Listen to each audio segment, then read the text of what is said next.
अस्सलाम वालेकुम स्टूडेंट्स। इस वीडियो में हम जून 2019 का क्वेश्चन नंबर 5 सॉल्व करेंगे। ये आपके आईजीसीएसई के पास पेपर्स का है और इस स्पेसिफिक सवाल में एरर्स और फाइनल अकाउंट्स का टॉपिक टेस्ट हुआ है। तो चलें इस सवाल को हम सॉल्व करते हैं और देखते हैं कि इस सवाल में क्या लिखा हुआ है। हमारे पास जो सवाल है वो कहता है, Nadia is a trader. She has a limited knowledge of bookkeeping but attempted to prepare a set of draft financial statements at the end of her first year of trading. Nadia ने जो है वो फर्स्ट ईयर ऑफ ट्रेडिंग के आखिर में एक financial statements बनाए। Draft का मतलब ये है कि इसमें शायद कुछ एरर्स हों। She prepared the following draft financial statement of financial position which contains errors. और ये आपके सामने स्टेटमेंट ऑफ फाइनेंशियल पोजीशन का एक ड्राफ्ट है। इसमें आपके पास प्रीमिसेस हैं, अदर नॉन करेंट एसेट्स हैं, inventory, receivables, cash drawings, less bank overdraft payables, capital at 1 यानी कि capital at start, draft profit for the year, less suspense account. ठीक है। The following errors were later discovered. अब हम इन errors को discuss भी कर लेते हैं और इसकी क्या इम्प्लीकेशंस होनी चाहिए वो भी अभी के अभी ही देख लेते हैं। ठीक है। पहला क्या है, no entries had been made for bank charges $21। $21 के बैंक चार्जेस से उसकी एंट्री ही पास नहीं करी। अगर मैं इसकी डबल एंट्री पास करूं तो बैंक चार्जेस एक एक्सपेंस है, डबल एंट्री होनी चाहिए बैंक चार्जेस एक्सपेंस डेबिट। ठीक है जी। बैंक चार्जेस डेबिट होगा 21 से और बैंक अकाउंट जो है वो क्रेडिट होगा 21 से। ये बैंक चार्जेस की एंट्री पास होती है, ये एंट्री पास ही नहीं करी। अच्छा, इसके इम्पेक्ट क्या होगा? देखिए, इसका इम्पैक्ट ये होगा कि ये जो ऊपर आपके पास ड्राफ्ट फाइनेंशियल स्टेटमेंट्स दिए हुए हैं इसमें आपके पास ये जो बैंक ओवरड्राफ्ट है ना, वैसे ही नेगेटिव बैलेंस होता है और 21 रुपए और माइनस होंगे, मजीद नेगेटिव हो जाएगा। ठीक है। ये 1410 जो है, अगर मैं 21 रुपए इसमें से, ये वैसे ही नेगेटिव है और इसको नेगेटिव करता हूं तो ये 1431 हो जाना चाहिए। ठीक है, 1431 हो जाना चाहिए। मजीद नेगेटिव होने के बाद ये 1431 हो जाना चाहिए। और बैंक चार्जेस एक एक्सपेंस है, यानी कि मेरा जो दिया हुआ प्रॉफिट है उसमें भी कोई गलती है, ये 3330 नहीं होना चाहिए। 3330 में से 21 रुपए अगर मैं माइनस करता हूं तो ये होना चाहिए 3309। ठीक है जी। मैं इस तरह से चीजों के इम्पेक्ट्स भी डिस्कस करता जाता हूं। तो बहरहाल ये हमारे पास पहला था। दूसरा क्या है, cash sales $100 had been debited to the cash book and credited to the account of Zahoor, a credit customer. आपने कैश पर सेल्स करी $100 की और आपने कैश बुक को तो डेबिट किया, क्रेडिट किसको कर दिया? एक बंदा था जिसका नाम है जहूर, उसको क्रेडिट कर दिया। अब जब हम कैश सेल्स करते हैं, जब कैश पर सेल्स होती है, कैश सेल्स की डबल एंट्री क्या होनी चाहिए? सर, कैश सेल्स की डबल एंट्री होनी चाहिए कैश का अकाउंट डेबिट और sales credit. Cash debit sales credit, ये डबल एंट्री होनी चाहिए। ये उसूली तौर पर सही डबल एंट्री है। कैश बढ़ेगा, कैश डेबिट होगा और सेल्स जो है उसको मैं क्रेडिट करूंगा। इसने क्या कर दिया? Cash sales $100 had been debited to the cash book, यानी कि इसने डेबिट तो कैश को ही किया है, इसने कैश को डेबिट किया है। ठीक है ना, इसमें तो कोई मसला नहीं है। इसने कैश को डेबिट किया है। इसे जो गलत एंट्री पास करी है उसमें भी इसने कैश को डेबिट किया, ये सही एंट्री है। गलत एंट्री जो इसने पास करी है उसमें कैश डेबिट होना चाहिए और इसने कैश को डेबिट किया है, यहां पर कोई मसला नहीं नजर आता। And credited to the account of Zahoor a credit customer, लेकिन इसने क्रेडिट पर कोई जहूर, कोई बंदा था और जहूर कौन था? मेरा रिसीवेबल था, उसको क्रेडिट कर दिया है। ऐसा तो नहीं करना था। तो अब गलती किस जगह है? गलती इस जगह है कि एक तो ये सेल्स रिकॉर्ड नहीं हुई है, दूसरा जहूर को फजूल में क्रेडिट कर दिया। अब सेल्स को रिकॉर्ड करना है क्योंकि भाई सही एंट्री में सेल्स रिकॉर्ड होनी चाहिए, तो सेल्स क्रेडिट होगी होगी और होगी। ये तो रिकॉर्ड ही नहीं हुई है। दूसरी चीज क्या होगी? जहूर को बिला फजूल में क्रेडिट कर दिया था, उसका इम्पैक्ट खत्म करने के लिए जहूर को दोबारा से डेबिट करना पड़ेगा। अच्छा सर, इसका इम्पैक्ट जो है वो स्टेटमेंट ऑफ फाइनेंशियल पोजीशन या प्रॉफिट पर कैसा आएगा?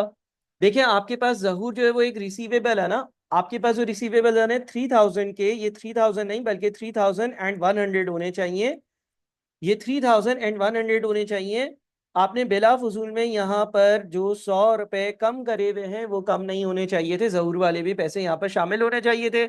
आप जो एंट्री नंबर 2 है वो पास करेंगे तो जहूर एक रिसीवेबल है, रिसीवेबल डेबिट हो रहा है तो 3000 के बजाय 3100 हो जाएगा। सर सेल्स भी क्रेडिट होनी चाहिए, सेल्स इंक्रीज होती है तो क्या इंक्रीज होता है? प्रॉफिट इंक्रीज होता है। इसका मतलब सही वाला प्रॉफिट जो है ना वो 3409। ठीक है जी, मैं हर एंट्री के बाद इंपैक्ट बता रहा हूँ। देखिए, सेल्स इंक्रीज होगी, सेल्स इंक्रीज होगी ना तो प्रॉफिट भी इंक्रीज होगा, क्योंकि सेल्स में से सारे कॉस्ट माइनस होती हैं तो प्रॉफिट आता है। सही है जी। फिर क्या है, the purchases return were overstated by $10। Purchase returns क्या होते हैं? परचेज रिटर्न्स जो है उसका मतलब है कि आपने जो परचेज करी थी चीजें, वो जब आपने वापस करी थी ना, उसको आपने ओवर स्टेट किया हुआ था अपनी बुक्स में। ठीक है जी, ये एक और एरर है। पहले दो एरर्स की एंट्रीज मैंने पास कर दी, अब तीसरा वाला जो एरर है इससे क्या होगा, परचेज रिटर्न्स ओवर स्टेटेड है। अच्छा, परचेज रिटर्न्स को अगर मैं वापस से सही लेवल पे लेकर आना चाहूं तो परचेज रिटर्न्स को मैं करूंगा कम। ठीक है सर, इसका प्रॉफिट पर क्या इम्पेक्ट होगा, थोड़ा सा आपको यहाँ पर समझाता हूँ। अगर प्रॉफिट एंड लॉस अकाउंट बनाऊं तो सेल्स रेवेन्यू आता है, उसमें से लेस होता है cost of goods sold. Cost of goods sold में आपके पास ओपनिंग स्टॉक आता है। ठीक है जी, और यहाँ पर आपके पास परचेजेस होती हैं, परचेजेस में से परचेज रिटर्न को आप माइनस करते हो, नेट परचेजेस आ जाती हैं, वो ओपनिंग स्टॉक में ऐड हो जाती हैं, उसमें से आप क्लोजिंग स्टॉक को माइनस करते हो। ऐसा कर कर आपका कॉस्ट ऑफ गुड्स सोल्ड आता है, सेल्स रेवेन्यू में से कॉस्ट ऑफ गुड्स सोल्ड को माइनस करते हो तो ग्रॉस प्रॉफिट आ जाता है।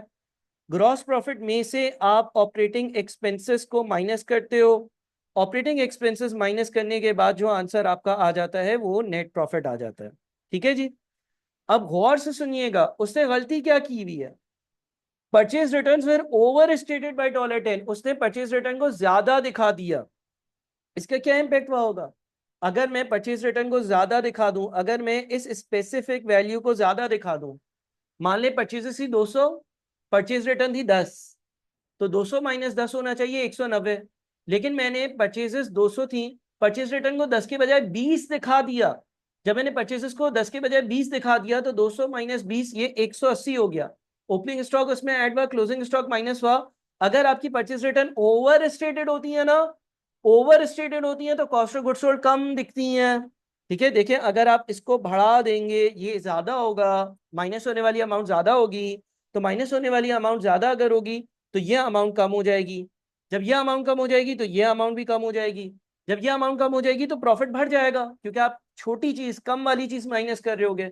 अब इस एरर को जब सही करेंगे, इस एरर को जब सही करेंगे, यानी कि परचेज रिटर्न को अभी ज्यादा दिखा दिया था, इस एरर को सही करने के लिए परचेज रिटर्न को 10 रुपए से जब हम कम करेंगे, अब जब हम 10 रुपए से परचेज रिटर्न को सही लेवल पे लेकर आने के लिए कम करेंगे तो ये वापस से बढ़ जाएगा, एरर खत्म होने के लिए ये बढ़ जाएगा और प्रॉफिट कम हो जाएगा। ये याद रखिएगा, ठीक है। परचेज रिटर्न के इंक्रीज करने से सही जगह जाना है ना, आपने ओवर स्टेट किया हुआ है, सॉरी ओवर स्टेट किया हुआ, अब उसको कम करोगे। जब आप परचेज रिटर्न को कम करोगे, जब आप परचेज रिटर्न को कम करोगे तो आपकी कॉस्ट ऑफ गुड्स सोल्ड पे इंक्रीज का इंपैक्ट आएगा, ये चीज याद रखिएगा। अच्छा, उसके बाद क्या है, inventory at 31 March 2019 was over stated by $199। ये आपके क्लोजिंग स्टॉक की बात हो रही है। अब देखिए क्लोजिंग स्टॉक से क्या होता है, अगर क्लोजिंग स्टॉक ज्यादा होगा, अगर क्लोजिंग स्टॉक गलत और ज्यादा दिखा दिया तो कॉस्ट ऑफ गुड्स सोल्ड कम हो जाएगी और प्रॉफिट जो है वो इंक्रीज हो जाएगा। तो अभी आपने यही गलती करी हुई है, यानी कि आपने कॉस्ट ऑफ जो क्लोजिंग स्टॉक है उसको ज्यादा दिखाया हुआ है। अब आप इस एरर को सही करने के लिए वापस इसको कम करोगे, जब आप इसको कम करोगे, जब आप इसको रिड्यूस करोगे तो कॉस्ट ऑफ गुड्स सोल्ड बढ़ जाएगा, प्रॉफिट कम हो जाएगा। ठीक है, ये गलतियां हैं, ये एरर्स हैं, ये गलतियां कर चुका हूं, अब इन गलतियों को सही करूंगा तो उसका क्या इंपैक्ट होगा, ऐसे सोचना है। तो अभी मेरा क्लोजिंग स्टॉक जो है वो 199 से ज्यादा है, अगर मैं सही करूंगा इस गलती को तो 199 से क्लोजिंग स्टॉक को करूंगा कम। जब मैं क्लोजिंग स्टॉक को 199 से कम करूंगा तो कॉस्ट ऑफ गुड्स सोल्ड 199 से बढ़ जाएगा, जब कॉस्ट ऑफ गुड्स सोल्ड बढ़ जाएगा तो प्रॉफिट कम हो जाएगा। सारी चीजें एक दूसरे के साथ लिंक्ड होती हैं। Provision for doubtful debts of dollar of 2% of trade receivable should have been created. Provision जो है वो क्रिएट ही नहीं हुआ, प्रोविजन क्रिएट होना चाहिए रिसीवेबल्स के 2% के बराबर। रिसीवेबल्स कितने हैं? देखिए वो 100 वाला एरर सही करने के बाद हमारे रिसीवेबल्स 3100 है। तो इसका मतलब ये हो गया कि हमारा जो प्रोविजन बनना चाहिए ना वो 3100 का 2% बनना चाहिए। 3100 का 2% कितना होता है? 3100 का अगर हम 2% ले लेते हैं तो ये आ जाता है 62। ठीक है जी। और जब प्रोविजन पहली बार क्रिएट होता है तो डबल एंट्री पास होती है, profit and loss account debit, provision for bad debts या doubtful debts credit 62। Profit and loss account debit करने का मतलब एक्सपेंसेस को बढ़ाना, एक्सपेंसेस को बढ़ाना यानी कि इसका इंपैक्ट भी क्या होगा, ये प्रॉफिट को कम करेगा 62 से। Expenses $90 paid in cash had been credited in the cash book, but no other entry had been made. आपने $90 के एक्सपेंसेस पे करे थे, आपने कैश बुक में उसको क्रेडिट कर दिया था, लेकिन आपने और कोई दूसरी एंट्री पास नहीं करी। अच्छा इसको जरा मैं समझाऊं, तो इसको समझाने के लिए मैं ये कहूंगा कि सही एंट्री क्या होनी चाहिए थी? सही एंट्री होनी चाहिए थी कि एक्सपेंसेस का अकाउंट करूं मैं $90 से डेबिट, और कैश से पे किया है तो कैश को क्रेडिट कर दूं $90। गलत एंट्री। हमने क्या गलती कर दी? वो बोलते हैं expenses $90 paid in cash had been credited in the cash book. आपने कैश बुक में इसको रिकॉर्ड किया है, कैश 90 से क्रेडिट किया है, but no other entry had been made, यानी कि ये वाली एंट्री आपने पास नहीं करी। अच्छा तो सर इसकी करेक्टिंग एंट्री क्या होगी? जब मैं इसको सही करूंगा तो सही करने के लिए मुझे एक्सपेंसेस को 90 से डेबिट करना पड़ेगा, और कोई और अकाउंट नहीं होता तो सस्पेंस अकाउंट होता है। सस्पेंस अकाउंट जो है वो 90 से क्रेडिट हो रहा होगा। ठीक है जी, ये बात याद रखिएगा। इसी तरह से जो परचेज रिटर्न वाली एंट्री है ना वो भी कुछ इसी तरह से है। परचेज रिटर्न वाली जो डबल एंट्री है उसको भी अगर मैं पास कर दूं तो परचेज रिटर्न जो है उसका एरर जब आप सही करोगे वो ओवर स्टेट हुआ है। ओवर स्टेट का मतलब परचेज रिटर्न को कम करना है। परचेज रिटर्न इंक्रीज होता है, परचेज रिटर्न इंक्रीज होता है तो क्रेडिट होता है। तो हम परचेज रिटर्न को डेबिट कर रहे होंगे और सस्पेंस अकाउंट को क्रेडिट कर रहे होंगे। ये ऊपर वाले एरर की करेक्टिंग एंट्री थी। अच्छा एक्सपेंसेस वाले अमाउंट का क्या होगा? जब आप इस एंट्री को रिकॉर्ड करोगे, आपने एक्सपेंसेस को डेबिट नहीं किया था, एक्सपेंसेस को रिकॉर्ड ही नहीं किया था, जब आप $90 के एक्सपेंसेस को रिकॉर्ड करोगे तो उसकी वजह से आपका प्रॉफिट फर्दर 90 से और भी कम हो जाएगा। ये याद रखिएगा। ठीक है जी। और क्या, the draft income statement had been charged with insurance $2800 which was for a period of 14 months. Insurance $2800 जो आपने पे करी वो 14 मंथ्स की थी। इसका मतलब एंट्री सही वाली पास क्या होनी चाहिए? 2800 अगर 14 मंथ्स की है तो एक महीने की कितनी हुई? 233.333 बन रहा है। 12 महीने की कितनी हुई? 12 महीने की जो है वो 2800 को 14 से डिवाइड करता हूँ, एक महीने की 200 बनी। इस सही एंट्री होनी चाहिए थी कि मैं प्रॉफिट एंड लॉस अकाउंट को 2400 से डेबिट करूं। इस साल के 12 महीने का एक्सपेंस ही सिर्फ बुक्स में जाना चाहिए। ठीक है। और जो है वो मैं बैंक को, सॉरी, बाकी जो है मेरा वो प्रीपेड है, प्रीपेड है, प्रीपेमेंट कितनी है? 400 की, और बैंक को मैं क्रेडिट करूं 2800 से। ठीक है, मैं वापस से इस बात को समझाता हूं। आपने टोटल 2800 पे किए, आपने टोटल 2800 पे किए, 2800 में से 2400 इसी साल का एक्सपेंस था, और बाकी 400 आपने अगले साल के पे कर दिए। तो जो आपने अगले साल के पे कर दिए वो आपके लिए प्रीपेड होता है। लेकिन आपने क्या कर दिया, आपने जो गलत एंट्री पास कर दी वो ये है कि आपने प्रॉफिट एंड लॉस अकाउंट को ही 2800 से डेबिट कर दिया और बैंक को ही 2800 से क्रेडिट कर दिया, जो कि बिल्कुल गलत है। तो अब करेक्टिंग एंट्री यानी कि सही एंट्री कैसे पास करेंगे? हमने बैंक अकाउंट को 2800 से क्रेडिट करना था, वो तो हमने करा है। प्रॉफिट एंड लॉस अकाउंट को 2400 से डेबिट करना था, आपने 2800 से डेबिट कर दिया है। तो हम क्या करेंगे, और प्रीपेड को रिकॉर्ड ही नहीं करा तो प्रीपेड को आप डेबिट करेंगे 400 इस एरर को सही करने के लिए, और प्रॉफिट एंड लॉस अकाउंट को 400 से क्रेडिट करेंगे, यानी कि प्रॉफिट एंड लॉस अकाउंट में से 400 रुपये रिड्यूस करेंगे। वो इस साल का एक्सपेंस ही नहीं है, बिला फजूल में आपने इस साल के एक्सपेंसेस में शामिल कर लिया है, तो उसका रिवर्सल होगा, उसको हटाना पड़ेगा। ठीक है जी। तो उसको हमने रिमूव किया, उसको हमने हटा दिया, उसको हमने वहां से जो है वो करेक्टिंग एंट्री पास कर दी। ये याद रखिएगा कि पहले आप करेक्ट एंट्री पास करा करें, फिर आपने जो गलती कर दी है वो पास करा करें, और फिर उसको सही कैसे करेंगे वो पास करा करें। अब जब सही कैसे करेंगे, उसमें प्रीपेड हमने रिकॉर्ड ही नहीं किया था, वो रिकॉर्ड किया, और प्रॉफिट एंड लॉस अकाउंट 400 से एक्स्ट्रा डेबिट जो कर दिया था उसको क्रेडिट कर कर हटाया उसका इम्पैक्ट, ठीक है। उसके बाद आखिर में लिखा हुआ है the non current assets excluding premises should have been depreciated by 10% on cost. Non current assets जो कि प्रेमिसेस के अलावा है उन पे 10% डेप्रिसिएशन लगनी चाहिए। तो ये आपके पास अदर नॉन करेंट एसेट्स हैं, इस पर 10% डेप्रिसिएशन लगनी चाहिए। डेप्रिसिएशन अगर लगाएंगे तो उसकी डबल एंट्री क्या पास होगी, डबल एंट्री पास होगी डेप्रिसिएशन एक्सपेंस डेबिट, जो कि प्रॉफिट एंड लॉस अकाउंट में जाता है एज अ एक्सपेंस, और एक्यूम्यूलेटेड डेप्रिसिएशन का अकाउंट क्रेडिट होगा 960 से। यहां तक वीडियो को पॉज कर सारे एरर समझ लें। अच्छा जी, उसके बाद फिर हमें बोला है prepare journal entries to correct errors 1 और 2। एरर 1 और 2 करेक्ट करने के लिए क्या जर्नल एंट्रीज पास होंगी, तो ये मैं पहले ही डिस्कस और सॉल्व कर चुका हूं। ये पहला एरर की डबल एंट्री है, ये आपने लिखनी थी, और ये दूसरा एरर सही करने की डबल एंट्री है, ये आपने लिखनी थी। ये दो चीजें जो है वो आपको यहाँ पर लिखनी चाहिए थी। तो आप अगर पहली एंट्री करेक्ट करेक्ट करेक्ट करेंगे तो आप बैंक चार्जेस को डेबिट करेंगे, बैंक चार्जेस को डेबिट करेंगे, बैंक अकाउंट को क्रेडिट करेंगे। बैंक चार्जेस को डेबिट करेंगे आप 21 से, बैंक अकाउंट को क्रेडिट करेंगे 21 से। और सेकंड आपकी एंट्री होगी उसमें आप जहूर को डेबिट करेंगे और सेल्स को क्रेडिट करेंगे, और ये होगा 100 रुपए से। और इन दोनों की लॉजिक मैंने आप लोगों को ऊपर ही बता दी। इसके बाद बोलते हैं complete the following statement to show the effects on the profit for the year of correcting errors 1 to 8, calculate the corrected profit for the year. Statement of corrected profit for the year ended 31 March 2019।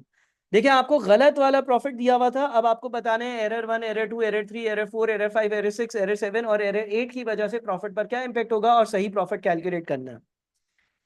पहला error क्या था, पहला error ये था कि bank के charges थे 21 रुपए के, आपने रिकॉर्ड ही नहीं करे। इसको एरर को सही करने के लिए bank charges debit bank credit करोगे, बैंक चार्जेस इंक्रीज होंगे, बैंक चार्जेस इंक्रीज होंगे, उससे प्रॉफिट पर क्या इंपैक्ट पड़ेगा, प्रॉफिट डिक्रीज होगा। तो $21 डिक्रीज के नीचे लिख दो, ये प्रॉफिट को डिक्रीज करेगा ना, अगर एक्सपेंस इंक्रीज होगा तो प्रॉफिट को डिक्रीज करेगा।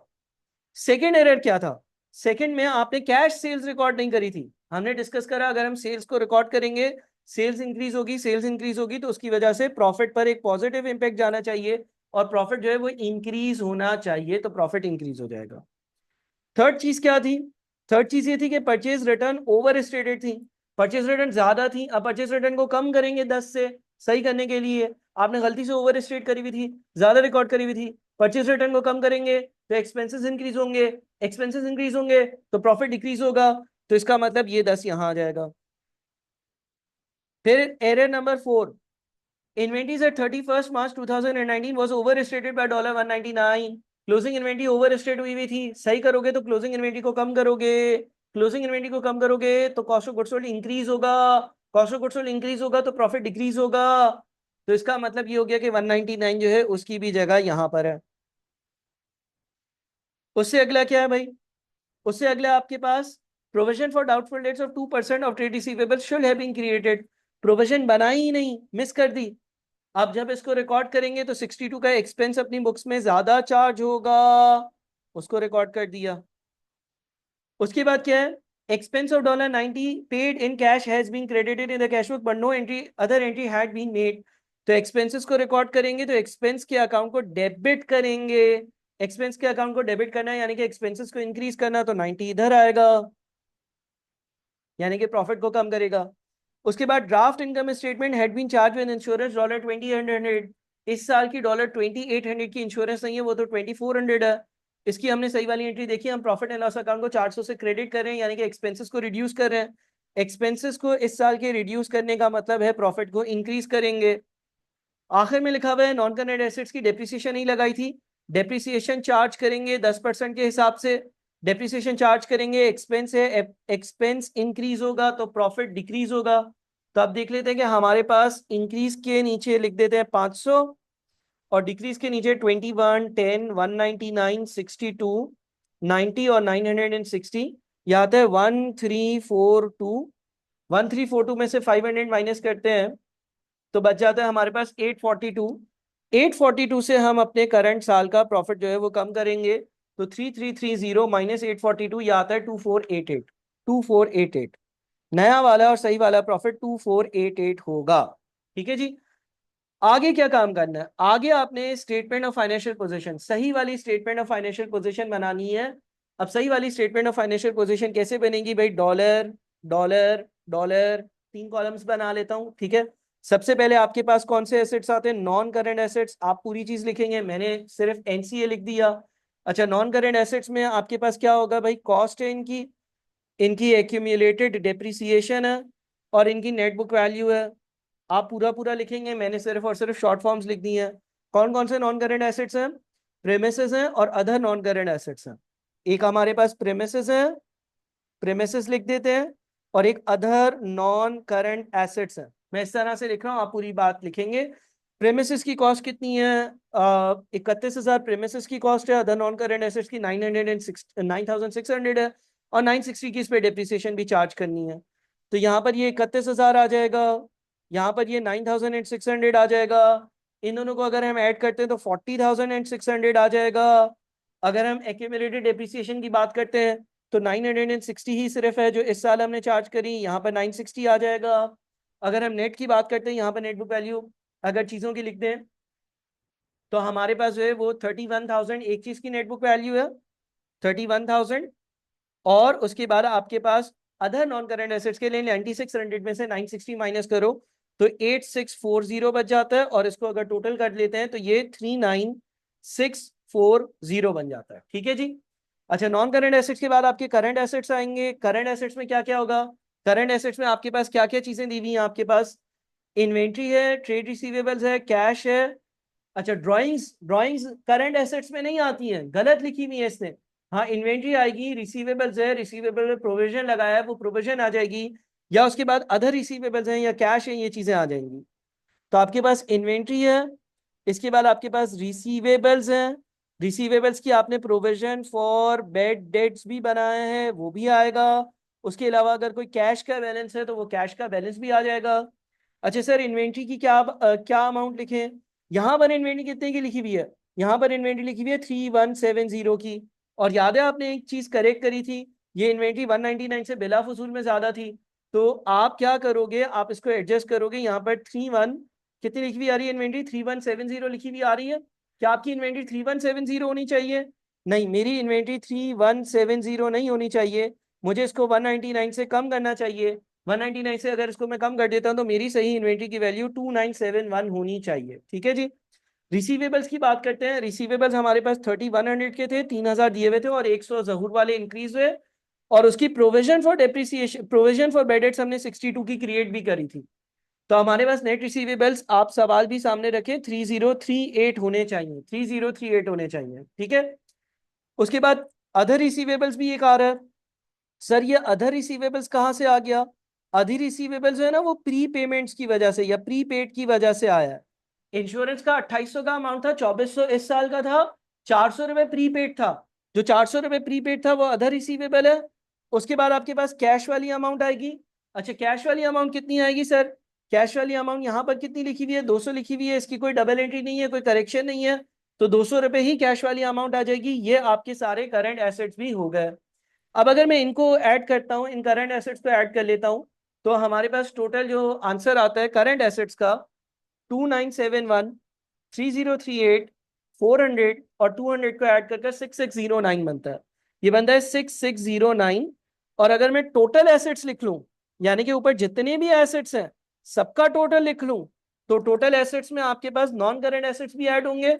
नॉन करंट एसेट्स आपके जो है वो है 39640 के, तो आंसर आएगा 46249। मेरे जो टोटल एसेट्स आ रहे हैं, मेरे जो टोटल एसेट्स आ रहे हैं वो 46249 के आ रहे हैं। इन एसेट्स के बाद क्या करना होगा, इन एसेट्स के बाद मुझे जो है वो नीचे वाला पोर्शन बनाना होगा जिसमें आपके पास कैपिटल आ जाता है। अच्छा, कैपिटल किस तरह से लिखते हैं, एट स्टार्ट लिखते हैं, प्रॉफिट फॉर द ईयर को ऐड करते हैं, ड्राइंग्स जो है उसको माइनस करते हैं। तो हमारे पास ओपनिंग बैलेंस, अगेन मैं सिर्फ सिर्फ ओबी लिख रहा हूँ, आप पूरी फॉर्म लिखेंगे। अगर मैं ओपनिंग बैलेंस की बात करूं तो कैपिटल का ओपनिंग बैलेंस कितना है, यहाँ पर आपको दिया हुआ है 50,000, कैपिटल का ओपनिंग बैलेंस आपको 50,000 रुपए दिया हुआ है, कैपिटल का ओपनिंग बैलेंस आपको 50,000 रुपए दिया हुआ है। तो आपके पास ये कैपिटल का ओपनिंग बैलेंस आएगा 50,000 रुपए। अगर आपने प्रॉफिट कमाया है ड्यूरिंग द ईयर तो वो इसमें ऐड होगा, और ड्राइंग्स है तो वो माइनस होंगी। तो प्रॉफिट कितना है भाई, हमने प्रॉफिट सही वाला लेना है क्योंकि हम अब सही कर चुके हैं चीजों को। सही वाला जो प्रॉफिट है वो 2488 है। 2488 का प्रॉफिट जो है वो ऐड हो जाएगा और माइनस क्या हो जाएगा, अगर कोई ड्राइंग्स है तो वो माइनस होंगी। ड्राइंग्स कितनी दी हुई है, ड्राइंग्स ड्राइंग्स ड्राइंग्स ड्राइंग्स सवाल में आपके पास 10350 दी हुई है। ठीक है जी, ड्राइंग्स आपके पास जो सवाल में दी हुई है, ड्राइंग्स आपके पास जो सवाल में दी हुई है वो 10350 दी हुई है। ड्राइंग्स का अमाउंट 10350 दिया हुआ है, तो 10350 का अमाउंट ड्राइंग्स का यहाँ पर होगा माइनस 10350 का ड्राइंग्स का अमाउंट माइनस हो जाएगा। ये देखते हैं नेट कितना बचता है, 50,000 प्लस 2488 माइनस 10350, 42138 बचता है। ठीक है जी, ये बचता है हमारे पास 42138। ये 42138 जो है वो आपका क्लोजिंग कैपिटल भी कहलाता है। इसके बाद आप आ जाए लायबिलिटीज पर। करंट लायबिलिटीज की बात करते हैं, देखते हैं करंट लायबिलिटीज में हमारे पास क्या क्या है। हमारे पास यहाँ पर आ रहे थे पेबल 2680 के। अच्छा, यहाँ पर पेएबल्स के अलावा आपका बैंक ओवरड्राफ्ट भी आ रहा था। सर इसने क्यों नीचे ऊपर चीजें बनाई हैं, क्योंकि इसने नई नई अकाउंटिंग सीखी है ना, इसने आपको कहा था। हालांकि बैंक ओवरड्राफ्ट भी आपकी करंट लायबिलिटी है और ये पेएबल भी आपकी करंट लायबिलिटी है। तो 2680 और 1410 में से हमने 21 मजीद माइनस किया था, आपको याद हो तो, क्योंकि वो बैंक चार्जेस थे। तो आपके पास करंट लायबिलिटीज में एक तो पेएबल्स आएगा, पेएबल्स का अमाउंट जो है वो 2680 है। और उसके बाद आपके पास बैंक ओवरड्राफ्ट आएगा। बैंक ओवरड्राफ्ट का जो अमाउंट है वो 1410 प्लस 21, यानी कि 1431 होगा। ठीक है जी, इन दोनों को अगर हम ऐड कर देते हैं तो ये 2680 और 1431, ये बनता है 4111, ये बनता है 4111। और उसके बाद फाइनली अगर हम अपने पास टोटल लिखते हैं, total capital, total capital and liabilities, total capital and liabilities अगर हम लिखते हैं तो 42138 और 4111, ये टोटल बनता है 46249, 46249, 46249। ये हमारे पास यहाँ पर वैल्यू बन जाती है। ठीक है जी, और ये इससे मैच कर रही है, आप देख रहे हैं इससे आपकी ये वैल्यू जो है ना वो मैच कर रही है। तो ये मैंने आप लोगों के सामने सवाल किया, इस सवाल को अच्छे से लिखें, सुने, समझें, देखें, नोट करें हर चीज, और हर चीज की अंडरस्टैंडिंग हासिल करें ताकि आपके स्किल्स बेहतर हों और आपको चीजें समझ में आए। Thank you so much, Allah Hafiz.